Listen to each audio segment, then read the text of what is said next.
Bonjour mesdames et messieurs, bienvenue dans ce flash d'information. La Direction générale des impôts a fait le bilan de ses recouvrements pour le compte du troisième trimestre de l'année. Il en ressort que la période de juillet à septembre a été marquée par un ralentissement du niveau de collecte fiscale avec un manque à gagner de 12 milliards 700 millions de francs CFA. Pour le quatrième trimestre qui s'ouvre, l'administration des impôts entend passer à la vitesse supérieure et combler le gap de cette moins-value. L'objectif affiché étant de se mettre en équilibre avec les prévisions annuelles de recettes qui se chiffrent à 1869 milliards de francs CFA. La journée mondiale du lavage des mains sera célébrée demain, 15 octobre, mais ici en Côte d'Ivoire, elle a été célébrée hier, jeudi. C'était dans la commune de Port-Bouët. À cette occasion, Raymond Goudou Kofi, la ministre de la Santé et de l'Hygiène publique, a expliqué aux populations le bien fondé de cette action. Pour cette 9e édition, le thème retenu est le lavage des mains, une technique à maintenir. On en parle avec Grace Kando. Se laver les mains avec du savon avant de manger. Un geste exécuté par la ministre de la Santé et de l'Hygiène publique dans ce lieu de vente d'Atiéké dans la commune de Port-Bouët. À travers cette action, Raymond Goudou Kofi donne le top départ de la 9e édition de la Journée mondiale du lavage des mains.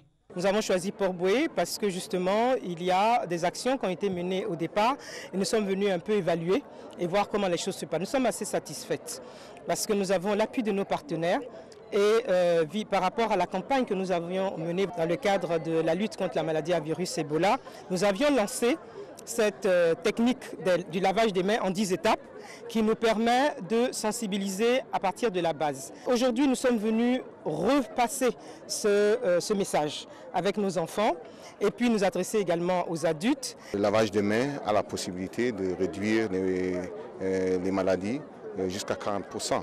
C'est probablement l'une des meilleures interventions du 19e siècle dans les maternités. C'est ce qui a vraiment réduit les infections postpartum, qui sont des infections après l'accouchement, et des maladies diarrhéiques. Le lavage des mains doit être une habitude, un message qui trouve déjà un écho favorable. Barthélemy, vivant à l'ouest de la Côte d'Ivoire, a fabriqué un dispositif artisanal de lavage des mains. Mon dispositif de lavage des mains, fabriqué par le bois, bambou de Chine, liane, bambou de raffia, avec la cendre qui est à côté, qui représente le savon. À l'époque, la cendre nous servait de savon.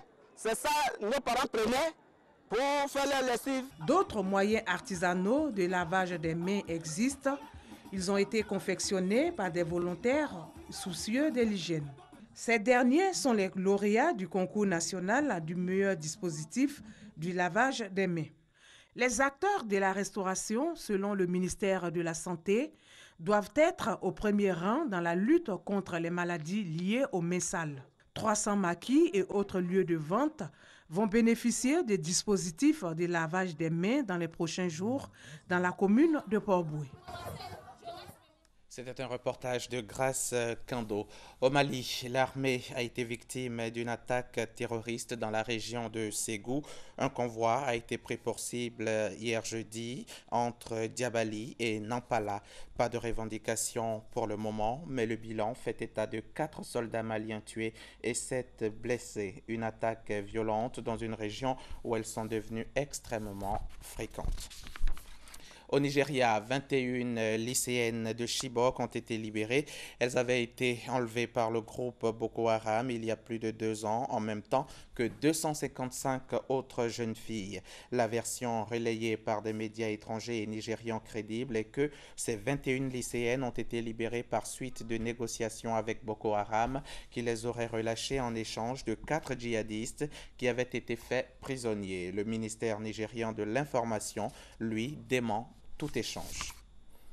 En Thaïlande, un début de confusion est apparent après la mort jeudi du roi Bhumibol Adulyadej. Le prince héritier Vajiralongkorn, appelé en principe à prendre la succession, a fait savoir qu'il ne voulait pas monter sur le trône dans l'immédiat afin d'observer une période de deuil.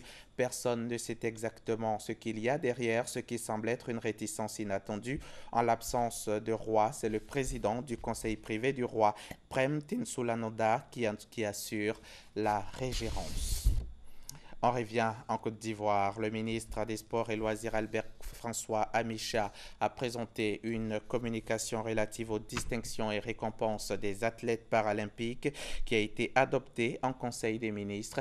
L'État a décidé de manifester la reconnaissance de la nation à ces athlètes et à leurs encadreurs pour leur contribution au renforcement du prestige de la nation. Les athlètes Fatoumata Brigitte Diasso, médaillée d'argent au saut en longueur, et Jean-Luc Kwame-Nombo, finalistes du 400 mètres, seront décorés dans l'ordre du mérite ivoirien. En outre, les athlètes et leurs encadreurs recevront des récompenses pécuniaires. Voilà, fin de ce flash. À 13 h, on se retrouve pour le point complet de l'actualité.